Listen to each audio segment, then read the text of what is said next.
আওয়ামী লীগ গেছে যেই পথে, বিএনপি যাবে না সেই পথে, জামাত যাবে সেই পথে। ঐতিহাসিক জুলাই আগস্ট গণ অভ্যুত্থানে শহীদ ও আহতদের স্মরণে জামালপুর জেলা বিএনপির উদ্যোগে আলোচনা সভা ও দোয়া মাহফিল অনুষ্ঠিত হয়েছে।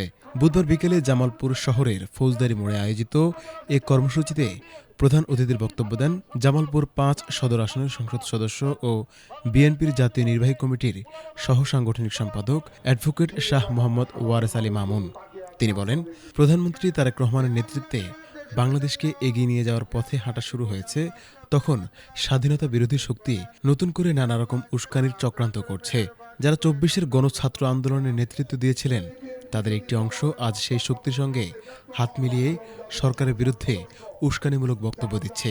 তিনি বলেন, আওয়ামী লীগ গেছে যেই পথে, জামাত এনসিপিও যাবে সেই পথে। জেলা বিএনপির সিনিয়র সহসভাপতি লোকমান আহমেদ খান লোটনের সভাপতিত্বে অনুষ্ঠিত সভায় বক্তব্য দেন জেলা বিএনপির সাংগঠনিক সম্পাদক শফিকুল ইসলাম খান সজীব, সদর উপজেলা বিএনপির সভাপতি শফিউর রহমান শফি এবং সাধারণ সম্পাদক রুহুল আমিন মিলন। পরে জুলাই আগস্ট গণ অভ্যুত্থানের শহীদদের রুহের মাগফিরাত এবং আহতদের দ্রুত সুস্থতা কামনা করে বিশেষ দোয়া অনুষ্ঠিত হয়।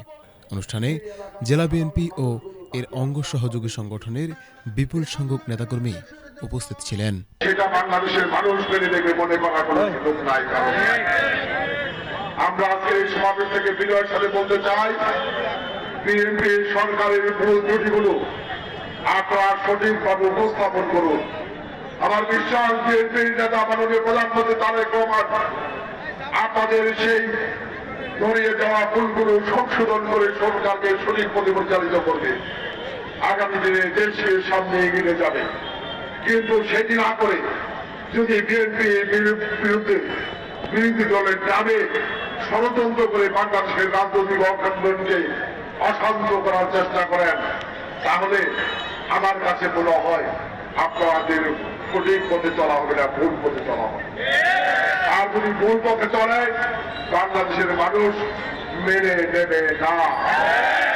হতে পারে আওয়ামী লীগ গেছে যেই পথে, বিএনপি যাবে না সেই পথে, জামাত যাবে সেই পথে। এখনো সময় আছে, সতর্ক হন।